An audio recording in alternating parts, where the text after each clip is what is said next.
I guess in a way it's the same in shows like Cheers or like Moonlighting. Whenever there's a will they won't they, as soon as they do, you lose steam from it.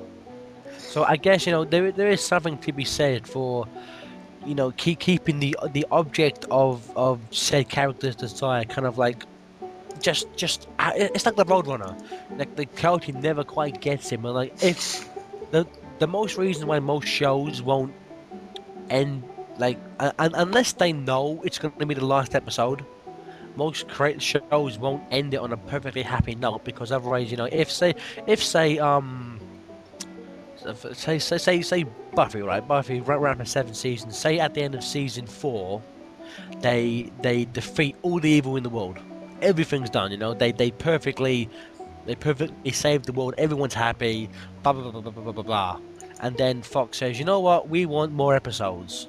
Then like the writers are pretty much like, fuck no. Now what do we And do? what I think that I never watched it, but I think that happened with Charmed. If I believe, like from what I've been told, the last season of Charmed is completely pointless. Well, I haven't watched it. I've never watched Charmed in my life, but from what I've been told, the last season is completely fucking pointless. Mm. Now I'm a bitter person, so I can relate to that. Same Yeah. here. I I really just think. I have no time for like people being nice about love. It's like fuck you, man. You know what? You know what love is? It's a hate device invented by bank managers to make us all overdrawn. That's what love is. Oh, I don't know. It's definitely awesome, but it's just to see someone struggling, you can relate to, but You can laugh at it. you can laugh at it. You can laugh at it, but then like you laugh at it, but then you secretly think inside, I know how that guy feels. That's me. Yeah, I as love to opposed hide. I love to hide the pain. as opposed to everyone else who like I don't have to like honestly for me personally I don't have to turn on my TV and see someone who's and maybe is just having a moment of taking it just for granted, just someone who has it like a bit better than me. He has the girl, he's got like the decent job, he's got the good car. Fuck. I don't have to turn on TV to do that. I can just get in my car and drive Yeah, to like I a could, I mall. could, I could just look at anyone else in the world and Yeah. see that they've got a better life than me. I wake up in the morning. I'm like, I'm driving a Nissan 82. All the girl I tried to get was with another guy and didn't really work out, or the girl that could have been something didn't really work out. It's just like I live it. So It's like I just like every day I have to go to uni with like all the girls who reject me. It's like that's nice. Like you know what? You're such a good friend. I barely know you. Yeah, that would have ruined the relationship. Fuck you. I sit down. I sit at my desk, and it's just weird because I don't know. It's weird. When you just know someone and like it doesn't quite work, and when you get that in a character, when you really feel like you want to walk up to the character and just like, look, do you want to like just get wasted or something? Let's go get laid. No, no, we can't. That's the problem. Remember? Oh yeah. Just like meet up the main character in the show and just be like, look, your life sucks, my life's not that great. Your life sucks. My life sucks. Let's go get drunk. What have you been doing? Drinking. Drinking. How you been? Drunk.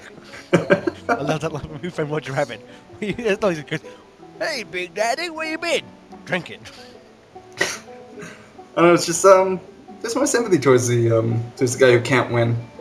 I mean, like I've already seen people who don't deserve to win many times in My brother's aspects one of them. in aspects of money, in aspects of a job. In My, aspects, my brother is like the biggest winner that doesn't deserve to win in the area. It's frustrating. No, because I know how he does it, and I have he basically his tips. Okay, I'm gonna give you guys a little hint out. Tip we're out on the there. air. I hope you know that. Yeah, no, I know. Look, I'm gonna give you guys a hint. Basically, the way my brother does, and my brother claims to have slept with over 150 girls. I know. He's a walking STD. Basically, my brother's advice is go to a club, right?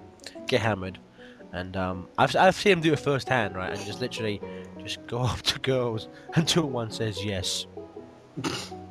And Yeah. no, to be honestly, it would work. It would work.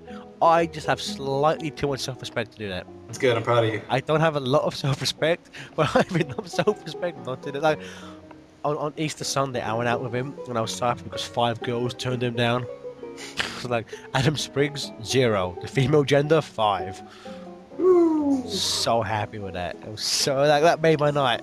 It was like a waste of 30 quid and it was freezing out and we got lost going home. And he got turned down 5 times. Great success. Yeah.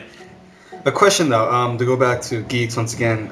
You told me what Brent would do to get her back, but like, do you have any idea what she's like, the girl? Oh yeah, the character. Is she like one of those like? Is she soft spoken? Is she loud? Like, what is she like?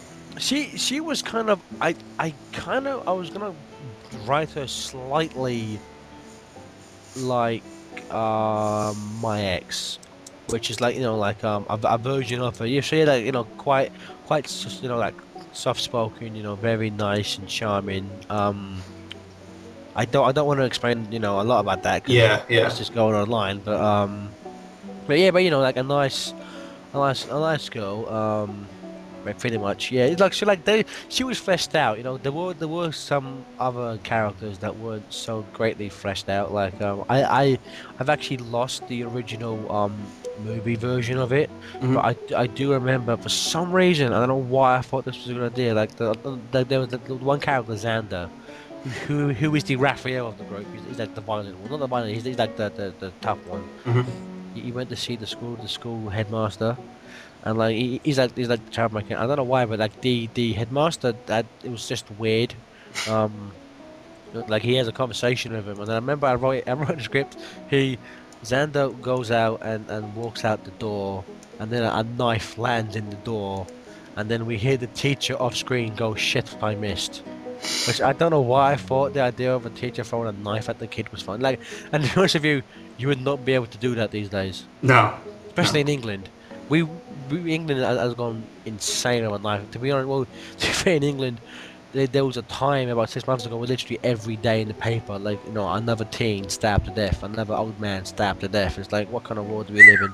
Apparently, when we Exactly. can't afford guns. Yeah, that's the thing. It's like we can't get gun. You realize how hard it is to get a gun in England. Like fuck me, man. You got like imported from eBay or something. Dude, are you kidding me? In the U.S., they're like pennies on the streets. Exactly, man. That's why. And you wonder why you guys. Can I ask you a question? You have so many different types of guns, right? Mhm. Most of them aren't even used for like hunting. What is the point of them? I don't even see the point in hunting or owning a gun, to be honest. I don't see the point in you breathing, but. Thank you. and now we see where the Jeff character comes But from. this is Jeff. And It's just me being a bastard. yeah, and the only character I've ever developed is some mention about being in a tub.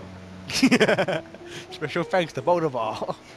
I think the only self-centered thing I've ever thought in my life was that I have enough dynamics to be an interesting character because I literally, I really like, I used to do a lot of stand-up, so I'd always, and here's the thing, everyone thought I was a hilarious stand-up comedian, but here's the twist, I never told jokes, I told stories of what happened to me before.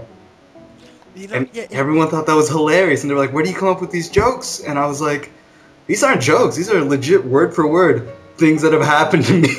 it's weird. It's like I don't like. I don't want to say this without sounding too arrogant, but I would consider myself a quite funny person. But the thing about me is that like when we do like commentaries and shit, like I'm normally just saying like the first thing that comes into my head, or I'm reacting to something like say you do, or something we see on the screen. It's like if I'm just like kind of like reacting spur of the moment, I can probably come up with something funny. Mm. Every time I sit down and think I'm going to be funny, I fail. It's weird because like in the script, right? There's a scene which I thought nobody would like, and it's weird because like when I sit down and write stuff, try to be funny, like I can't tell if it's funny or not. I can't read something I've written and think that's funny, that's not funny, that's okay, but like